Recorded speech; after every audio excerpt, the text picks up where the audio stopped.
The topic for the present video is stability studies for pharmaceuticals in use period. You might be knowing about the in use stability study, and that is the main topic for the present video.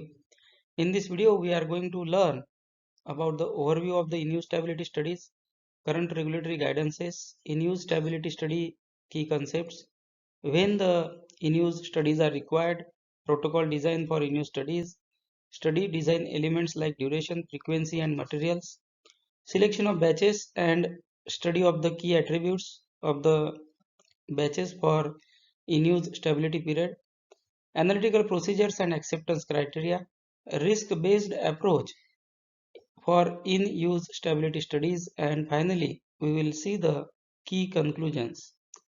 You might be heard about the stability studies for the pharmaceuticals, and I have made a video on that. You can go through the playlist and watch that video. This video is for the in-use expiry period or in-use stability period.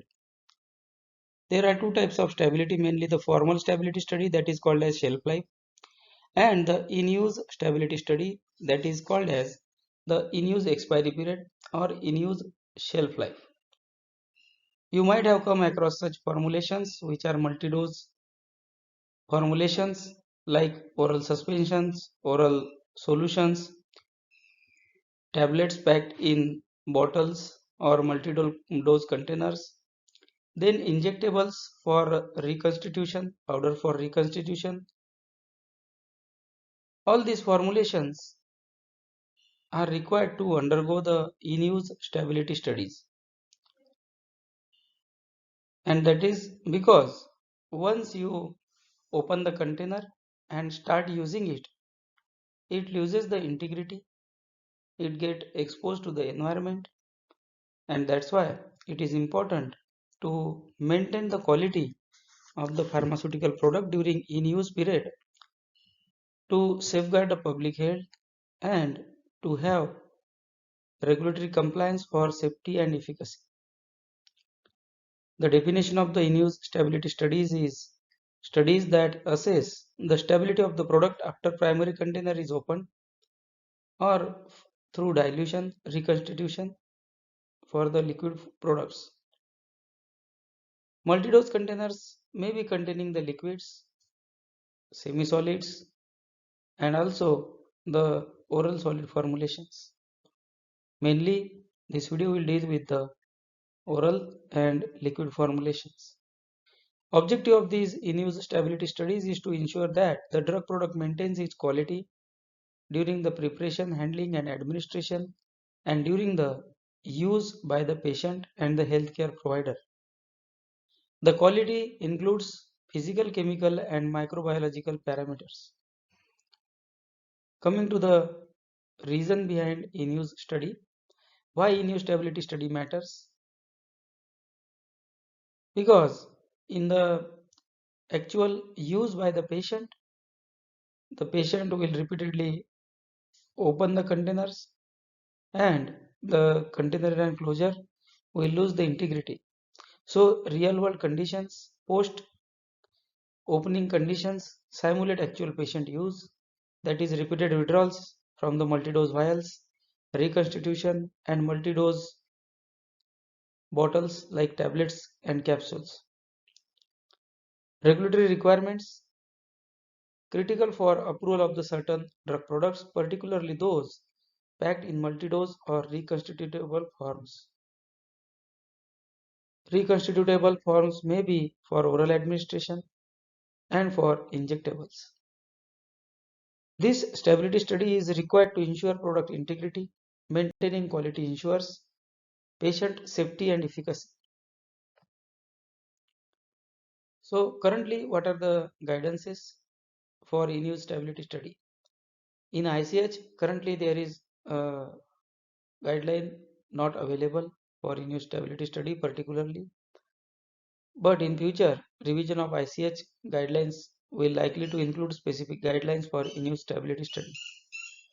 Regional guidances like WHO Annex 10 primarily addresses the regional information for in-use studies. Coming to the key concepts, What is in use period? So in use period is duration from bridge of the primary container to the end of administration, or simply you can say the time between opening of the container, primary container, till the end of the administration. In use conditions include preparation, handling, administration and storage conditions. Product compatibility. These materials used in the product like container closure, administration sets must be compatible with the drug. Sometimes drug device combinations are there. So compatibility between the packaging material should be there with the drug product. So these are the key concepts. Now when the in-use stability studies are required, if you are packing the tablet formulation in blisters, then there is no requirement, because the patient will open one blister, remove the tablet, and other tablets will not be opened.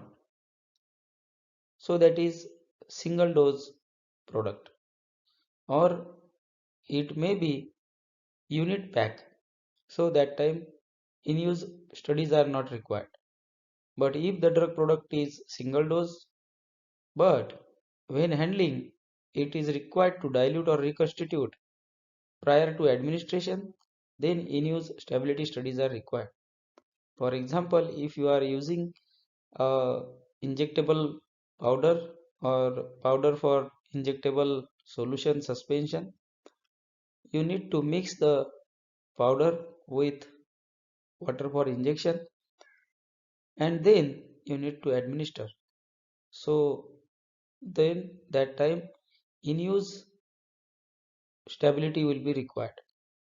Or if the product is oral suspension or oral solution in which dilution is required or reconstitution with the water is required, that time in use study will be required, whether it is single dose or multiple dose pack. Multi-dose products. For containers where multiple doses are withdrawn, in that formulation, in-use stability study is must. For example, tablets or capsule packed in the bottle, multi-dose bottle, or multi-dose oral solution and suspensions. Then drug device combinations. When the drug is a part of delivery system such as auto injectors, that time in-use studies are required. Now coming to the protocol design. So protocol should be such that it should mimic the intended use. The protocol should replicate real world conditions or a worst case scenario to demonstrate product quality maintenance. Key components: duration, withdrawal frequency, testing frequency, and material compatibility. These are the key components of protocol. Duration of the in-use study. So till what time or what should be the duration of in-use study? The study must cover the entire time from when the primary container is opened till the end of administration. Critical for single dose products, especially important for reconstituted or diluted products. For example, if the product is available in tablet or capsule formulation, it is packed in the multi-dose container containing 30 tablets or 30 capsules, and the dose of the product is 2 times a day. So the patient will be using that 30 tablets in a day for 2 times. So 2 tablets per day. Pack is of 30 tablets. So it will last for 15 days. So these type of calculations are required to determine the duration of in-use study. In-use study is critical for the reconstituted or diluted products. Coming to the withdrawal frequency, frequency should reflect the real-time use. Sample should be withdrawn at intervals that replicate the dosing regimen, that is twice daily for tablet, dosed 2 times a day. Then another example can be for multi-dose injections. Sample should be withdrawn daily. Testing frequency, so minimum testing points should be there like initial and at the end of the in-use period. Sometimes middle points are also considered to have understanding about at what time the in-use stability may fail. Additional testing may include testing during intermediate time points to monitor the stability. So intermediate time points can be also included. Selection of materials. Commercial packaging. The study should be done with the proposed commercial container closure system. That means the marketed pack or proposed marketed pack. Compatibility testing. Materials used in the administration or filters must be shown to be compatible with the drug product. Selection of the batches for in-use study. So minimum 2 batches are required. At least 2 commercial batches should be included or 2 exhibit batches can be included, one of which should be aged, that is within 25% of the proposed end of shelf life. So the exact meaning of this is that if you are making 3 exhibit batches, which is minimum requirement, then perform in-use study on all the strengths, on all the multiple dose containers for 2 batches. One should be at the initial and one should be taken within the 25% of the proposed end of shelf life. So if you are proposing 2 years as a shelf life, so put those batches on formal stability and withdraw after completion of the 1.5 year or completion of the studies just before the in-use period. For example, if your in-use period is 1 month, that time withdraw the sample which are stored at long-term condition. Withdraw those samples at 23rd month and perform the in-use stability study for 1 month. Worst case scenario, the aged batch represent the product under more stress conditions. So depending on the formal stability study and shelf life, the worst case scenario can be selected for study. Batch selection and preparation. Consistency with the commercial conditions. Batches should be prepared and handled according to the instructions for the use. That means before starting the in-use study, you should have understanding and clarity about the proposed pack, proposed label instructions, and it should represent the commercial conditions. For example, IV administration, the drug should be prepared in proposed administration sets such as bags and tubings. And for tablets and capsules, the proposed pack should be studied for in-use stability study. Selection of critical quality attributes. So, making the long story short, I will suggest to go for the testing as per finished product specification, include all the test and physical attributes.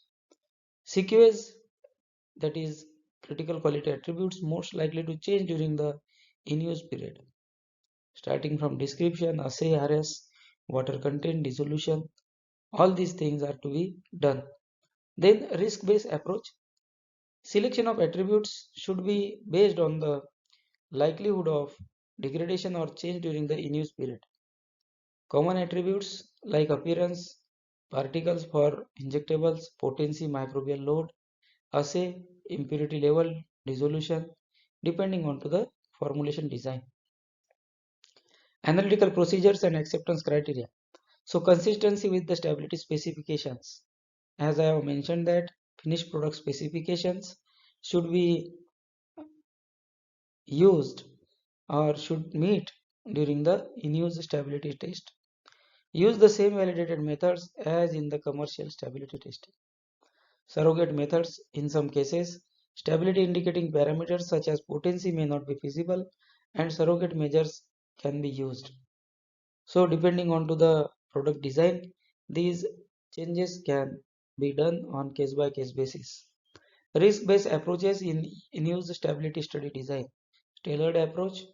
risk-based approach allows for a more focused study by using platform knowledge and previous data. So previous data of the development should be used for the risk-based approaches. Justification will be required and a clear justification must be provided for decisions such as batch selection and attribute exclusion. So if you are going to exclude any attribute, then strong justification should be provided. Examples for risk-based decisions like batch selection. A single batch may be used if it represents typical commercial conditions, or justification may be provided for not using an aged batch. Analytical procedures. Justification may be provided for not including certain tests such as potency or bioburden based on the historical data and the drug's stability profile. Coming to the conclusions, in-use stability study is essential for drug approval to demonstrate the product stability and quality during actual use. Mimicking intended use. Studies must replicate the conditions under which the drug is actually used, that is dilution, reconstitution, repeated opening for dose withdrawal. Risk-based approach for in-use study design is recommended but must be justified based on the product specific data. Coming to the final thoughts, in-use stability studies are critical for maintaining the safety, quality and efficacy of the drug products post opening of their primary container, and that's why in-use stability studies are must. The regulatory landscape is evolving with ICH guidelines expected to address in-use stability more comprehensively in the future. Because presently ICH guideline is not available, and based on to the product design and regulatory requirements, regulatory queries, these in-use stability studies are being done and provided to the authorities. Ongoing research and thoughtful application of risk-based approaches can streamline in-use study designs while ensuring patient safety.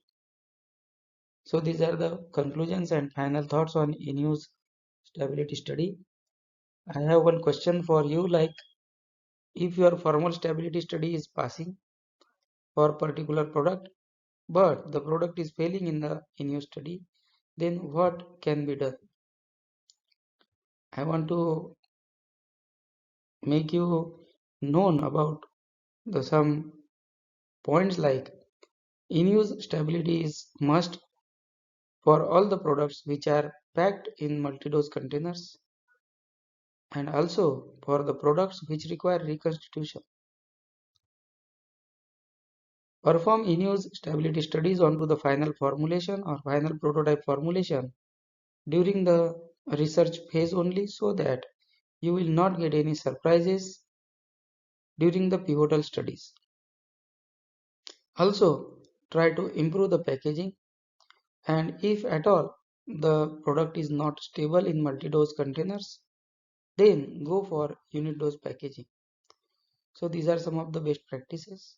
I hope you will get good idea about the in-use stability study from this video, and I thank you for watching this video till end because this topic is very important, and many times regulatory authorities ask queries on in-use stability period, in-use expiry period for the products. Thank you for watching the video, and let's meet soon with such kind of informative video. Thank you.